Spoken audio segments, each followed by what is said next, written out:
Hello and welcome back to Passing the Torch, an online Bible study with your host and teacher, Bob Clark. That's me. Today we're going into Lesson 15A of Study 1 of a series of studies that we're calling a Mosaic of Bible Prophecy. And we're nearing the end of this first study, which is really just the introduction to and summary of Bible prophecy. So we need to lay some more groundwork today such that next time we can really get into this untraditional speculation of the pre-trib rapture scenario. Okay? So let's just jump into it some here. This is the outline that we've been following. Well, I added something to it. So after we go through lessons 15A and B this time and next time, we're going to add in a so what now? Yeah, we've went through all these things. We've summarized Bible prophecy and such. Well, what do we do with all this? So I'm going to add that in. But this time is an untraditional speculation of the pre-trib rapture scenario. So what are we going to do? First thing in this lesson, in part A, is when we need to lay some more groundwork. Specifically, the truth about UFOs and aliens. What does that have to do with end-time Bible prophecy? Maybe a lot. And that's what we're going to talk about. We're going to talk about this term, confirm a covenant with many. We've made assumptions. The traditional approach has always made assumptions on that, and those assumptions may be correct, but we're going to give it a little bit of different potential assumptions, as well as what the definition of the fig tree is. We've always assumed, but what happens if there's a different assumption? How does it change the story? That's what we'll then get into next time in part B with this alternate end time scenario speculation. Again, speculation. I will go ahead and tell you right now, I am not going to tell you when the rapture is going to occur. All right? That's not going to be the result of all this. So we need to, like I say, we need to lay some more groundwork. Well, what kind of groundwork? I would like to think that this perspective that we're going to be talking about next time is founded on analyzing what the Bible actually says instead of how we've always read it. Because when we read it, we always put in our own assumptions, right? Or somebody else's assumptions. So I'm trying to look at it with different assumptions, not changing the words of the Bible, just some of the assumptions. This view is based on the Bible where it speaks, and on speculation where the details are normally assumed. I'm just assuming a different set of speculations. And I'm not saying that it's all correct. A primary aspect to this perspective is an importance of the role of aliens might play in the end times. Don't turn me off because I'm talking about aliens. I'm not meaning little green men from Mars or whatever. That's not what I'm talking about, and we're going to explain what I'm talking about. But it's what the world would call aliens. How about that? So the key takeaway of this speculation is not to set a date, but it's actually just the opposite. It's to realize that the rapture of the church could happen truly at any moment. It could happen before I finish this recording or before you finish listening. There is nothing that has to happen. And that's what we'll talk about. So, alien news, talking about aliens, that kind of news in the past. Well, in the past, it's always been, the stories on tabloids and basically frowned in polite society. So I grabbed some screenshots that I found online, and I find these humorous. These are mostly from Weekly World News. One of them is President Clinton rides in a UFO. Another one is Bigfoot versus the aliens. Another is Obama appoints Martian ambassador. And my favorite, especially with a picture on it, is Alien in Slammer after fist fight with Bill over Hillary. But as we have progressed in the world beyond tabloids, and as I'm going into talking about aliens and UFOs and such, No, I'm not crazy, okay? Let me explain as we go. Because the way that the world sees this, it's no longer considered a subject for tinfoil hats. But it's moved from the tabloids to the mainstream media.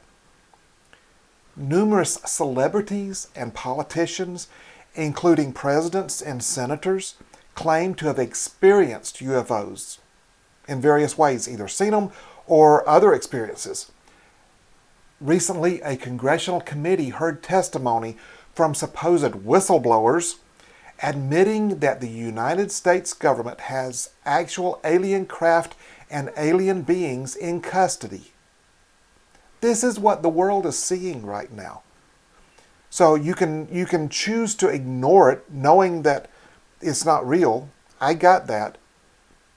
But here's the problem is something is real. So let's dig into it. I'm not saying that UFOs are intergalactic spacecraft with little green aliens. All right? But a lot of people now do believe this. And it seems like the number is growing because it's now admitted in Congress, right?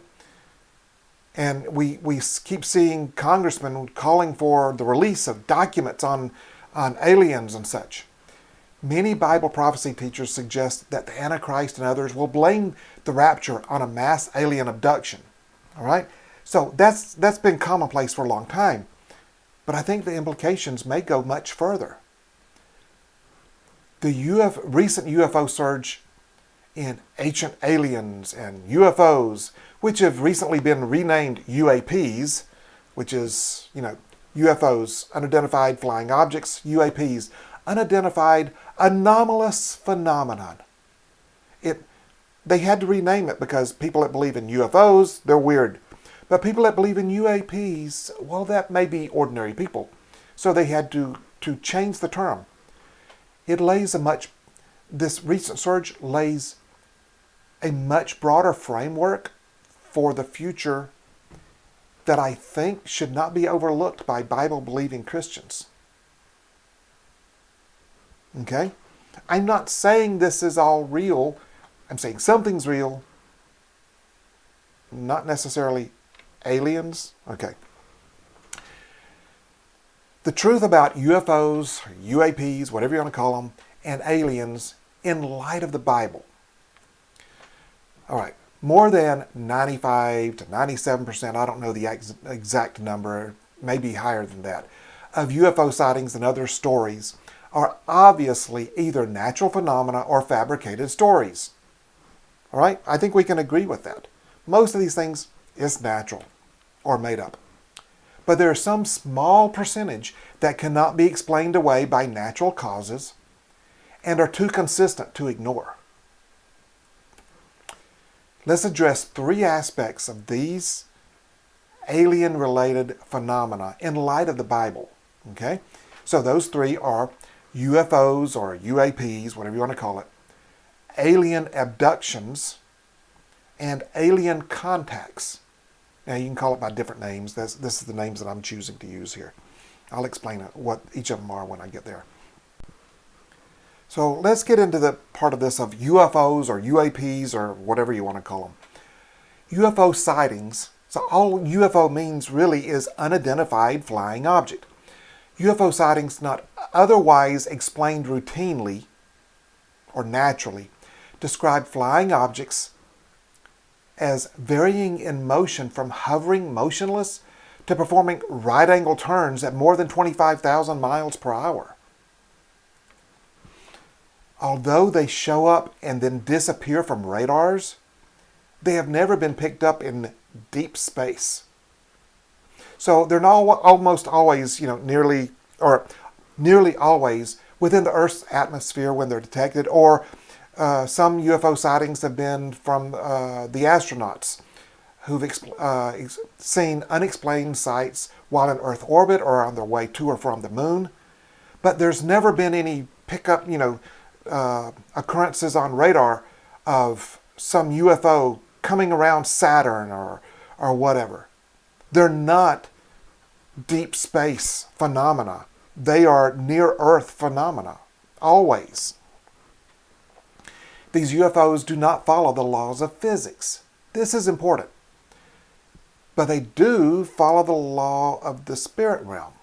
So, physics is physics. Doesn't matter. As long as you have mass, physics is physics. A physical object, such as a spacecraft with mass, cannot turn a right angle at the described speeds without destroying itself by g-forces. But a spirit object or a being with no physical mass could do so without experiencing harmful g-forces. Even with extreme speeds of these objects, there is no sonic boom. They don't follow physical or the laws of physics. So, how do I want to put this? Intergalactic UFOs or extra-dimensional UFOs? Modern physics has for decades taught us that in reality, our reality exists in at least 10 dimensions, not just the 3.5 dimensions that we experience. What do I mean by 3.5 dimensions? All right, so we experience a universe of length, height, width, right? And a half dimension of time. Half dimension of time? Yeah. So you can move forward in time and look back in time. You can't move back in time and you can't look forward in time. So half a dimension. So we experience 3.5 dimensions, but like I say, the physicists tell us that we really live in 10 dimensions at least. Well, what about the physics of the spirit realm from a biblical view? Numerous Bible events of angels suddenly showing up and disappearing before people. All right? That happens throughout a number of things, a number of places, especially in the Old Testament. The New Testament has places as well. When Peter was in jail and the angel showed up to him and escorted him out. After Jesus rose from the dead, he received his glorified body. If you remember, Jesus says, "Handle me, put your hand in the prints of my hands." For flesh, he didn't say flesh and blood. He said flesh and bone. His blood had been poured out. Key point for another time. However, he suddenly appeared to the disciples in a locked room after his resurrection. They had locked the doors and everything. He didn't knock on the door to come in. He just was there. He was still human, but in a glorified body. He could take advantage of these other dimensions that we're talking about. So what are these UFO sightings? These are not beings from outside our galaxy or even outside our solar system. Quite clearly, they are demonic apparitions, and we're going to build on this. They are demonic apparitions meant to confuse people and lay the groundwork for excuses for the coming rapture of the church. Here's one of the things about it. Even numerous key secular, non-Christian ufologists often refer to UFOs as demons or demonic phenomena. Okay, that's becoming, a lot of them are now recognizing that this follows the patterns of demons. So what about alien abductions? Essentially, all abductions that we hear about, or that you can read about or whatever, that aren't proved to be fabrications or just plain lies, involve sexual experimentation of some type, or something involving DNA. This often comes in the form of collecting DNA samples, along with messages regarding the desire to create a hybrid race of alien human beings. That sounds interesting. And this is, as I said, essentially all. This is one of those consistent things that has been happening. But if you think about it, this goes along with the story of Genesis chapter 6, first 4 verses. in Genesis 6, starting at verse 1, "Now it came to pass when men began to multiply on the face of the earth." So remember, this is before the flood, okay? "And daughters were born to them, that the sons of God," and I've taught this before several times, so I'm not going to repeat the teaching, but the sons of God, he was talking about fallen angels, "saw the daughters of men," that's human women, "that they were beautiful, and they took wives for themselves of all whom they chose." And so I'm going to skip over verse 3. "There were giants," the word in Hebrew is Nephilim, which means fallen ones or earthborn. "There were giants on the earth in those days, and also afterward." That's key. "And also afterward, when the sons of God came in to the daughters of men, and they bore children to them. Those were the mighty men who were of old, men of renown." So we go back and look in mythology, and we see all of these hybrid god men people, Hercules and such as that.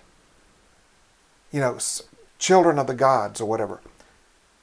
Those were very likely stories that came from the reality of the Nephilim at that time. Studies of the Dead Sea Scrolls. So again, I'm not going to reteach all of this, but I will point you to studies of the Dead Sea Scrolls that were stored by the Essenes. Give us much more detail regarding the mixing of species by the fallen angels. This was not some haphazard thing. This was very deliberate that they were doing. So if you want to get into this and understand more about the Dead Sea Scrolls and how it applies to these fallen angels and them trying to make hybrid races and such, I'm going to point you to Ken Johnson's excellent work you can either go to https ://biblefacts.org.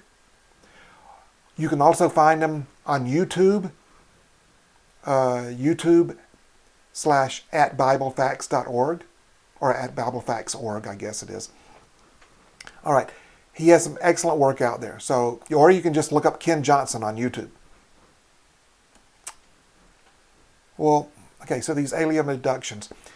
Investigations into these abduction phenomena show that persons claiming abduction by aliens, they've almost all opened the door to the occult somehow. Okay? Whether it is through tarot cards, palm readers, New Age philosophy, a number of different ways that they have opened themselves up to the occult. In a number of cases, potential subjects of abductions who use the name of Jesus or refer to the blood of Jesus experience that the aliens leave them alone with no repeat encounter, just as you would expect a demon or fallen angel to do. So they use the authority that they have in the name of Jesus, and they are not abducted in these some of these abduction attempts. Again, this is obviously demonic meddling in the affairs of people to further the groundwork for the great deception to come. So what about this thing about alien contacts? Their stories of alien contacts have escalated in recent years, with many people desiring, why you would desire this, I have no idea. Many people now are desiring to contact and speak with and or for these aliens. Many people actually permit and even seek and invite the aliens to enter their bodies. By allowing themselves to enter an altered mental state and then permit the aliens to either write or speak messages through them. Essentially, all such contacts have exact parallels in dealing with demons. When a demon possesses a person, and they can make them write or say whatever they want to. This is what is referred to in the Bible as demonic possession by familiar spirits. So I think in another lesson we talked about in 1 Samuel when King Saul consulted the woman at Endor to call up Samuel and speak to the dead. These so-called aliens are the same type of phenomena. The key attribute of these alien messages is that they all lay a groundwork of things such as, well, the Bible's not true. Jesus was actually one of the aliens. Or the earth needs to evolve to its next state of being, but can't do so because of a certain type of negative people group. There's even, they even talk about, don't be alarmed when many people disappear. It will be the aliens removing that group so the earth can progress and evolve as it needs to. Some of these deep messages detail how the aliens seeded life on earth. So there's many scientists today who are finally admitting that the failure of evolution to explain the origins of life.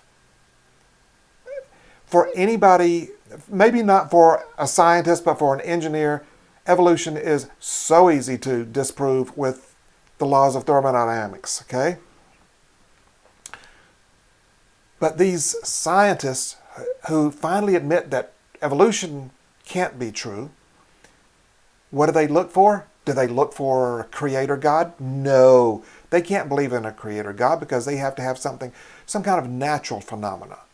So they're eagerly running to accept these conjectures of aliens, what the aliens are saying in these contacts, and they believe that a lot of these scientists now believe that the aliens seeded life on Earth. The intent of these contact messages becomes obviously demonic in nature when juxtaposed. It's not an easy one for me to say. When they are juxtaposed with the biblical message, and many are already being deceived. So here's some. I added this chart right before recording this, after listening to Dr. Mark Eastman in a presentation that he made along with Chuck Missler, and he points out that if ETs are satanic in origin, we would expect they would contradict the biblical worldview. Is that what we see? What we see from them, what we hear from them, what we experience from them is messages of, you are gods. There is no God. Okay? It can be either message, you are all gods, or, there's no God. They present a message of a false Jesus. They cause people to worship the creature rather than the Creator. They explain away sin, salvation, the second coming, the rapture. These are the messages that are in these contact situations. That Jesus was an alien who after the resurrection, he ascended to a mothership. And it was the aliens that resurrected him. Yes, people believe this. And more will. They have messages of that the future wrath of God in prophecy is explained away as Mother Earth bringing a new paradigm.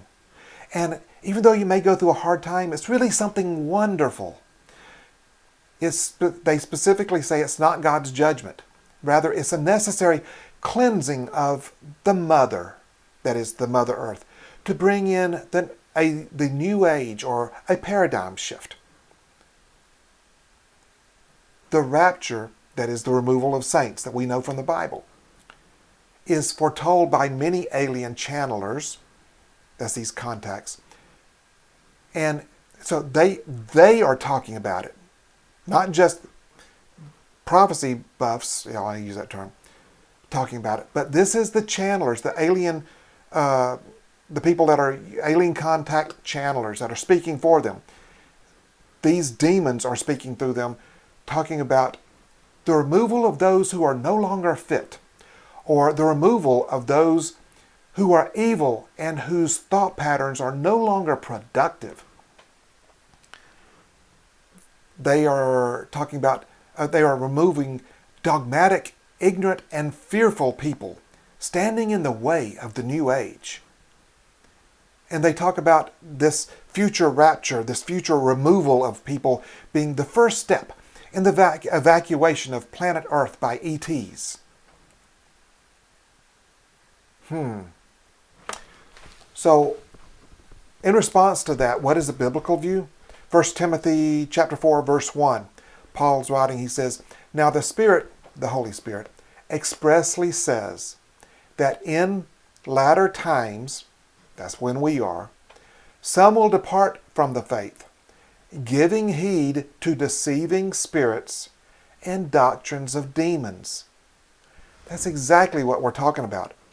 Now, that verse is not just speaking about UFOs and aliens and such. That's not the entire context. But it does include that. All right, so we're going to change topics for a little bit here. We're going to touch back on the alien thing again, but at least fallen angel thing again. All right, and demonic thing. But there's a term of "he shall confirm a covenant." So we've talked before, Daniel chapter 9, verses 24 through 27. That's Daniel's 70-week prophecy, right? Or 70 periods of 7 years. 490 years total, right? And we've talked about that the first 483 of those years was from the edict to go back and rebuild Jerusalem until Jesus rode into Jerusalem on the donkey on Palm Sunday. But then there's another 7-year period that is in the future. Verse 27 is talking about that last 7-year period in the future. This angel speaking to Daniel says, "Then he," talking about the Antichrist, "shall confirm a covenant with many for 1 week," that is for 7 years. "But in the middle of the covenant he shall," and it talks about what he does, okay? So let me go back and re-emphasize. "Then he shall confirm a covenant with many." All right, let's go into it. The Hebrew word translated confirm indicates the confirming or strengthening of an existing covenant, not the making of a new treaty, as some people teach. So a lot of people teach that, oh, he will make a treaty with the Jewish people, okay? For those teachers who recognize this distinction that it's confirming a covenant instead of making a new treaty, they typically see it as the Antichrist's acknowledgement of the land covenant made by God to Abraham's descendants, thus allowing them access to rebuild the temple on the Temple Mount and rest safely in the land. And that would become the environment into which the Gog-Magog battle takes place, when there's peace and safety, or at least they declare peace and safety. But is this really the covenant that is being confirmed? Is this land covenant with the Jewish people? Most teachers, including me in the past, have assumed that "with many" refers either to Israel or to those nations around Israel concerning Israel. But is that right? Note that not only does this verse not identify which covenant is confirmed, it also makes no time reference between the establishment of the covenant and the confirmation of the covenant.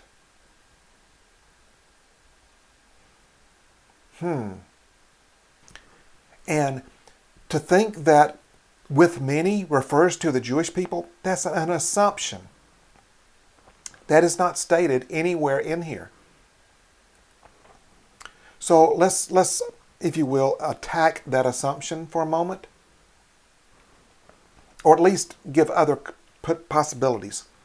Is it possible that the future Antichrist makes a covenant with the many aliens, or what he tells people is the aliens, who had just abducted millions of Christians, and then later has to confirm and strengthen it? Is that possible? Now, we're going to get into this more in depth during the next lesson, but we got to lay this groundwork now. The excuse for the abduction is because of a group of haters, or however you want to say it, on the earth, keeping the earth from evolving or going to the new age or whatever. So it seems a covenant would include the rest of the people on earth declaring peace. So this new covenant would be a covenant between the aliens and the people of earth that who remain. Possible? I'm not saying that that's what it is. I'm saying, is that possible? In 1 Thessalonians chapter 5, verses 2 and 3, for you yourselves know perfectly that the day of the Lord so comes as a thief in the night.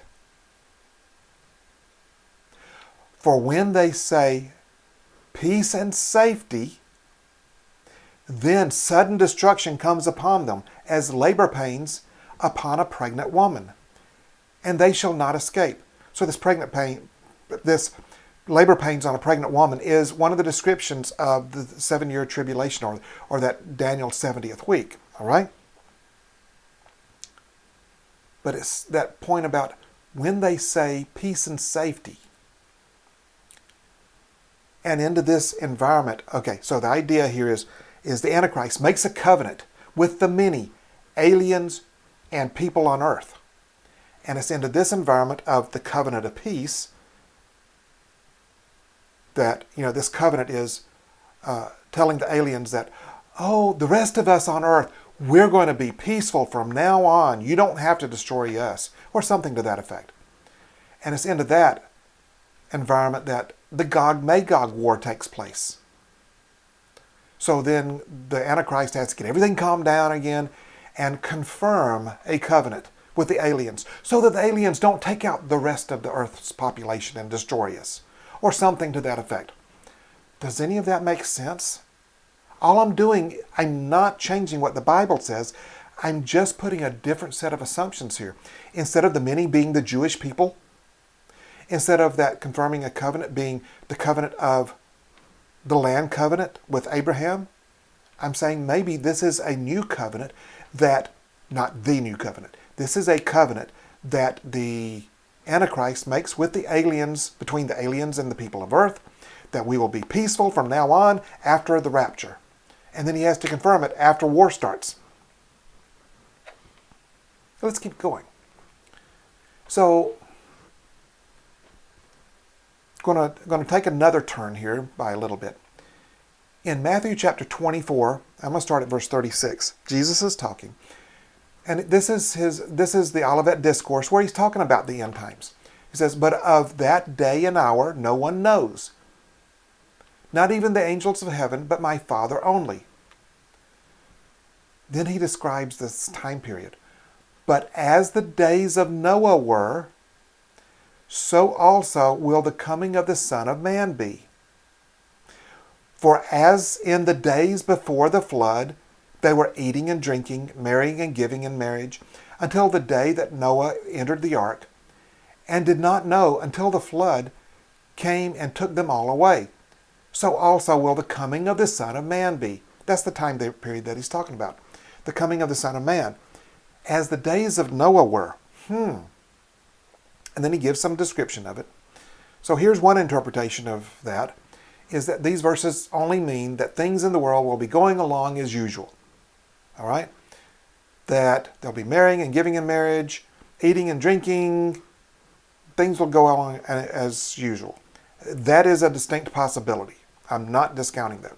But there's another interpretation that is a possibility. Noah's flood happened in the world that was described by Genesis 6, that we've already read. The days of the Nephilim. And we'll go into it more in the next chart.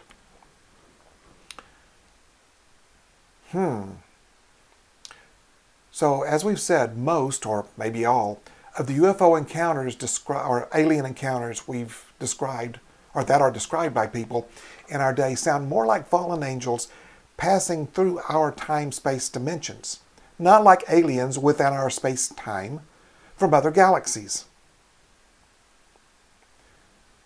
Do aliens have a part to play in the end-time scenarios? If aliens play into the end-time scenario, are the fallen angels alien or fallen angel aliens? Are these really the fallen angels? Are they Nephilim? Are they accompanied by Nephilim? To the point that we ask the question, is the Antichrist going to be Nephilim and claim to be a hybrid between these aliens and humans? Not saying that it is. I'm trying to get you to think some. So, Return of the Nephilim. Now, this, I said, as I've already talked about, Genesis 6. I don't remember if I read it before or not, but we're going to read it. Yes, I did. But we're going to read it again here. As the days of Noah were. What were the days of Noah like? So, Genesis chapter 6 is when Noah gets introduced. Before him, it says, now it came to pass when men began to multiply on the face of the earth and daughters were born to them, that the sons of God, that's fallen angels, saw the daughters of men, that they were beautiful, and they took wives for themselves and of all whom they chose. And the Lord said, my spirit shall not strive with man forever, for he is indeed flesh, yet his days shall be 120 years. What is that 120 years? That is from the point which God said that until Noah finished the ark and the flood came. Now there's several different other interpretations of that.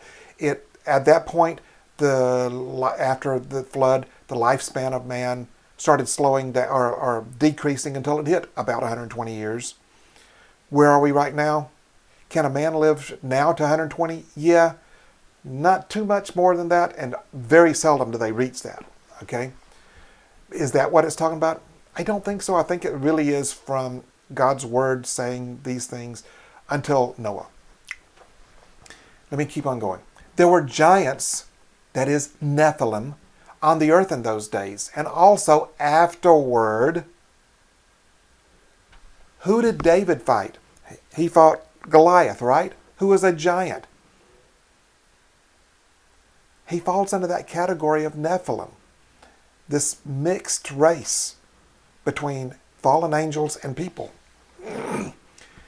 There were giants on the earth in those days and also afterward, when the sons of God came in to the daughters of men, and they bore children to them.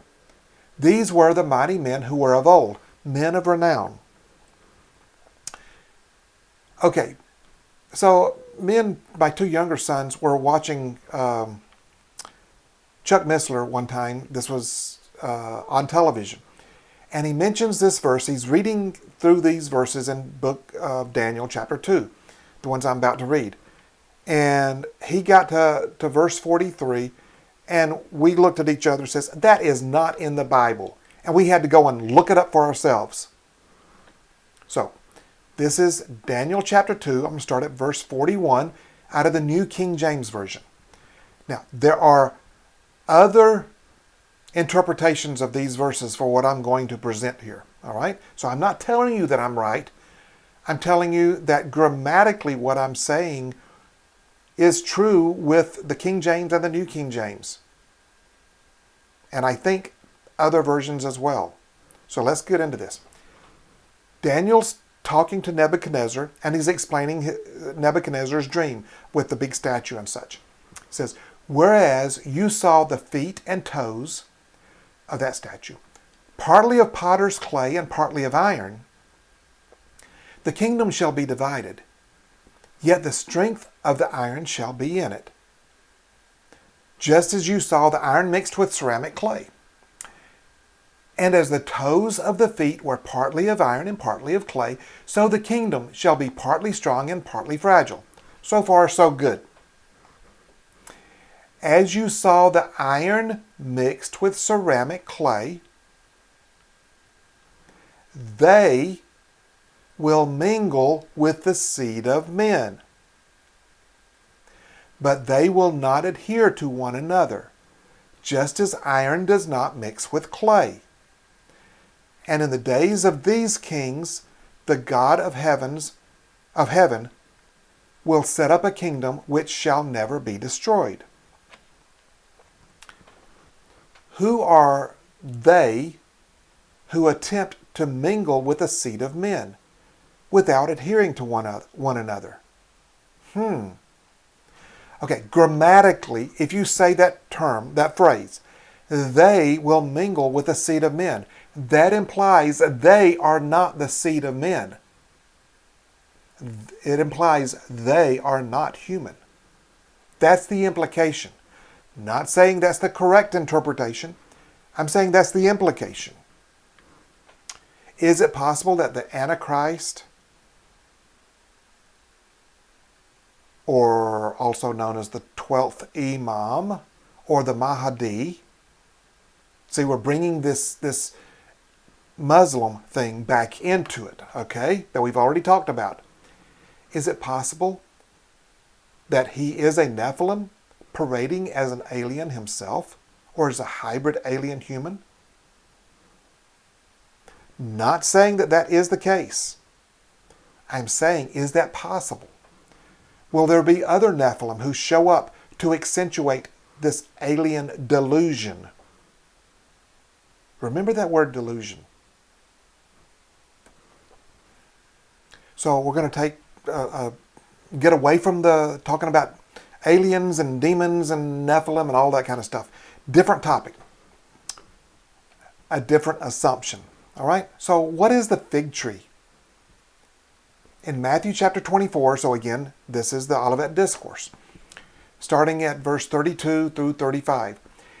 Jesus is talking. He says, "Now learn this parable from the fig tree." That's the one I'm talking about.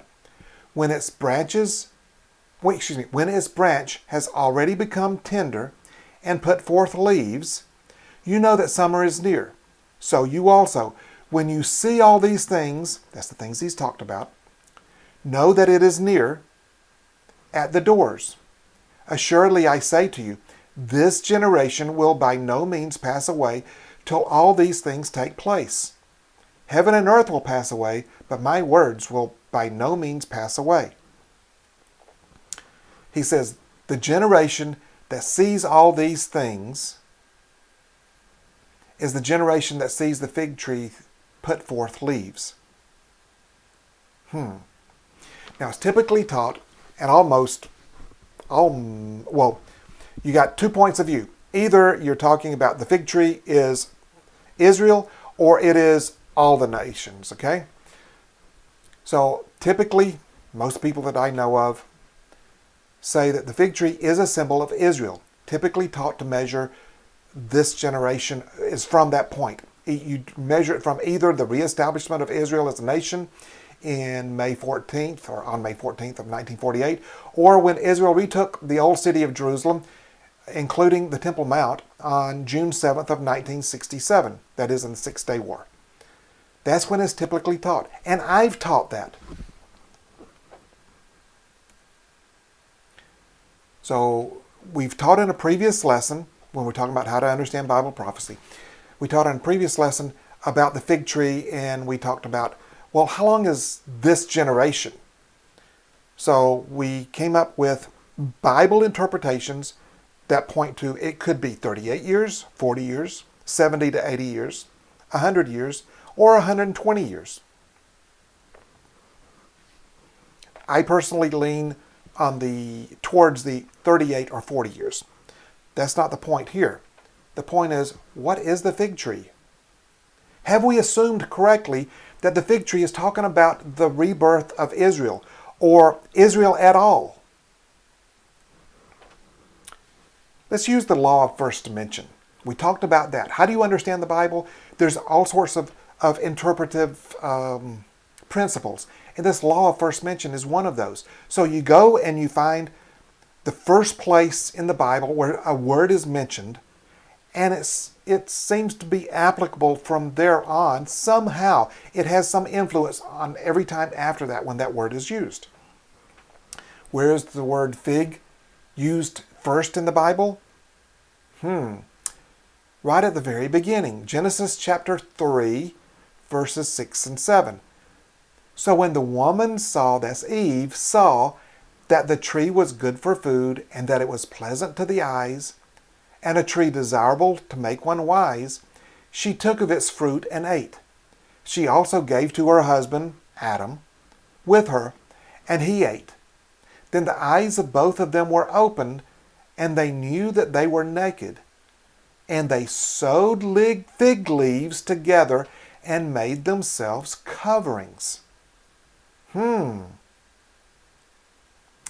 Is it possible that the fig tree is symbolic of man's unfruitful attempt to cover his own sin by being good enough or by his own works?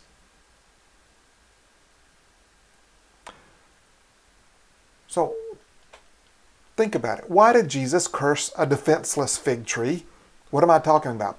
Mark chapter 11, we're going to just read verses 12 through 14 for now. Now the next day, when they had come out from Bethany, that's Jesus and the disciples, Jesus, was hungry. And seeing from afar a fig tree, having leaves, he went to see if perhaps he would find something on it. When he came to it, he found nothing but leaves, for it was not the season for figs.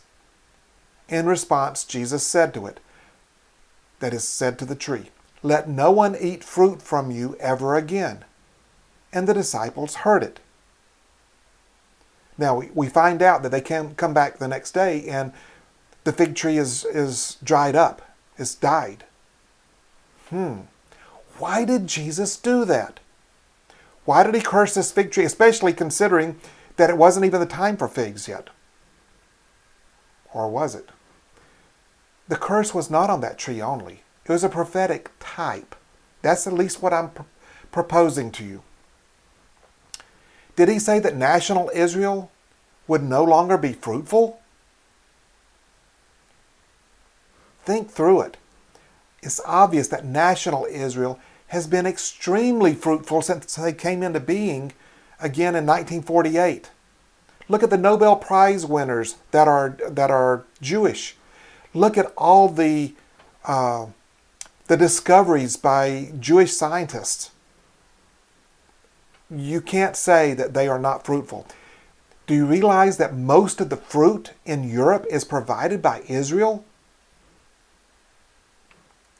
They are very fruitful. Or is the fig tree a symbol of the religion of Israel?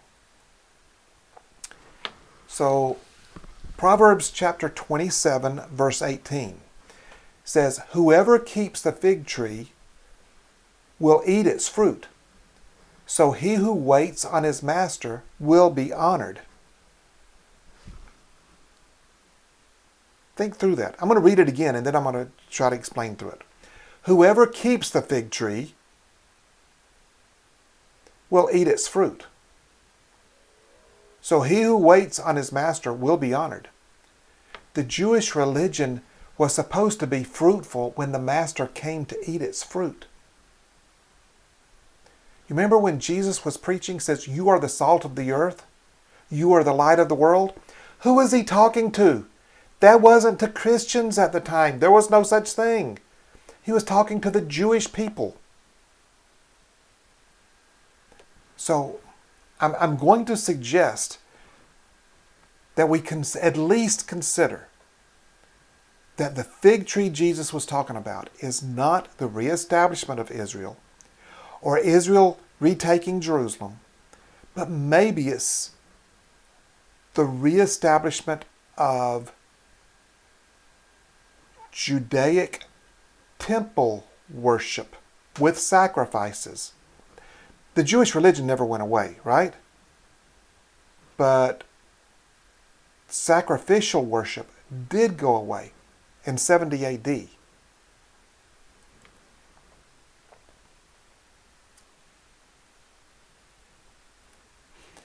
So, is the fig tree the reestablishment of sacrificial worship in Israel? If so, then we have not yet witnessed the fig tree putting forth leaves as described in Matthew 24. Okay, so maybe you can argue that we now see the branch becoming tender as Israel prepares for temple worship. But the temple is not yet built and sacrifices have not started. What do I mean by they're getting ready for temple worship? If you go and look at the Temple Mount Institute, they've made, if not all, almost all of the implements and the clothing and everything needed for temple worship. The Sanhedrin has come into existence again. They have made all of these, they're ready for temple worship. Everything except for the temple proper. Does this mean we are still further off from the rapture than we think? That's what that would seem, doesn't it? Because it seems that if that were the case, then we would have to see the fig tree bloom or sprout forth leaves, and that would be a long way away then from potentially from the rapture. Does that really mean that? If so, we would violate the doctrine of imminency. That is, that we should always be waiting for the rapture without expecting any other signs first. That's the doctrine of imminency. We've talked about that. But if there is a this generation amount of time, what I mean by this generation amount of time, I mean 38 years, 40 years, 70 to 80 years, 100, 120. Now, I'm going to go with 38 for the moment. Or at least 40. I'm going to go with 40. How about that? But if there is a this generation amount of time between the rapture of the church and the second coming, it is easy to assume that the new temple could be rebuilt in that time and sacrificial worship started. And I'm going to go ahead and plug in a little bit here for next time, because I'm going to make you start thinking about this. Is it possible that there's 40 years between the rapture of the church and the return of Jesus? Jesus comes back at the end of that last 7-year period. Is it possible that after the rapture of the church, it takes 2 years for the temple to be rebuilt? That leaves 38 years from the fig tree to the return of Jesus. Now, when we talked about the fig tree before, we talked about it 38 or 40 years or whatever. What is 40 years? 40 years was the time that they were in the wilderness from going into the wilderness until they crossed over the Jordan. But 38 years was the period that they were actually in disobedience. That's not quite right. But 38 years was the time that the Bible specifies from, I believe it's Kadesh Barnea, until a specific time when they were getting ready to go in. 38 years. 38 years was also the time when Jesus in Luke chapter 21 says the generation that sees the fig tree shall see all these things. That was in AD 32. He was talking about the destruction of the temple that happened in 70 AD. 38 years. That's the reason I'm using these numbers, 40 and 38. So, think about it till next time. Because next time we're going to pick up part B of this and we're going to lay out a timeline for this untraditional speculation of the pre-trib rapture scenario. All right? Not going to violate what the Bible says, but we're just changing some of the assumptions. And we're going to lay out a timeline. And we're going to find some very interesting observations. All right? I promise you, I will not declare a date for the rapture or the second coming. All right, so I hope that I piqued your interest enough to come back and listen to me next time. as we go into this even further. Hope to see you next time here on Passing the Torch. So long.